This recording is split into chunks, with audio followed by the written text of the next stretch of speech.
Assalamu alaikum and happy Ramadan and happy Lent to all Gambians across the globe. And my name is Yusuf Taylor, alias FlexDan.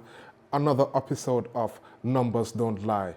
We've obviously got to say happy 61st independence to all Gambians across the globe. So how accurate was the CepRass 2021 poll? And what does the new poll mean for the 2026 presidential elections?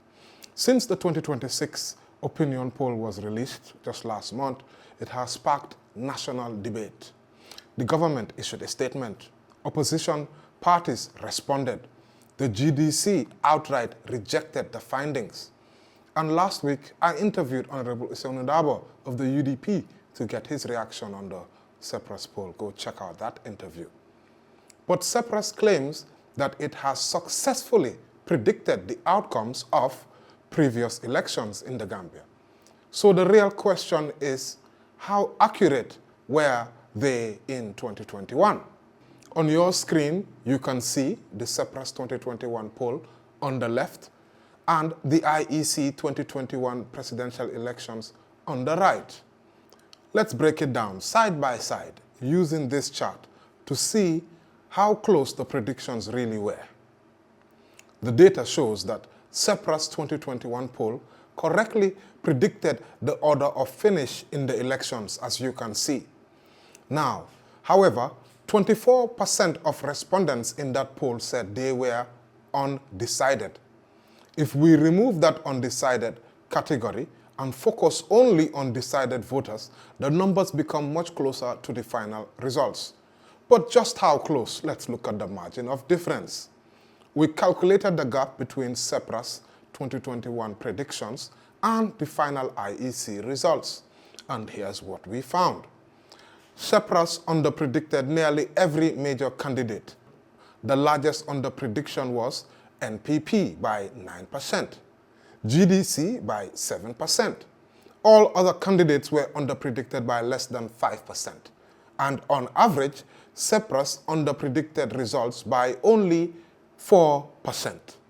In polling terms, that's a relatively strong level of accuracy, I would say, especially considering the high number of undecided voters at the time.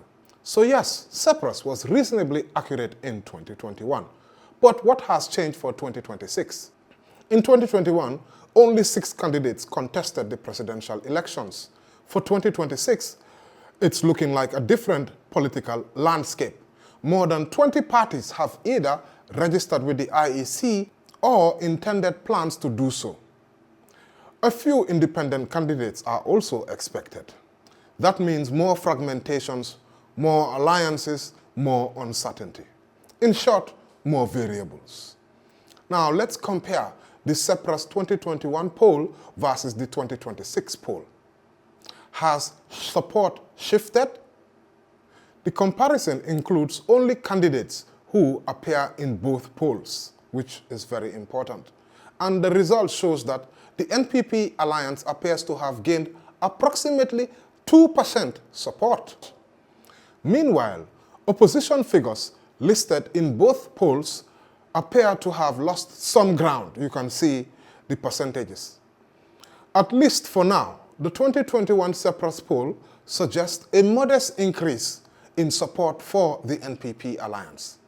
But does that mean that the race is over? Absolutely not. According to this same CepRass poll, 69% of respondents believe a united opposition coalition is the most credible path to defeating the incumbent. And 35% believe a UDP-led coalition would stand the strongest chance, significantly higher than any other option. So while individual party numbers may fluctuate, coalition dynamics could completely reshape the race.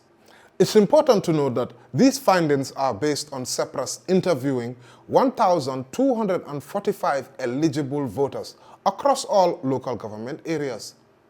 These are the results of their survey, not the views or opinions of Askanwi media. And remember, polls are snapshots in time. They are indicators, not election results. Now, if you value this kind of data-driven political analysis, Like, share, and subscribe to Askanwe Media across all our platforms for more in-depth coverage. The numbers matter, and we'll keep breaking them down for you. Numbers don't lie.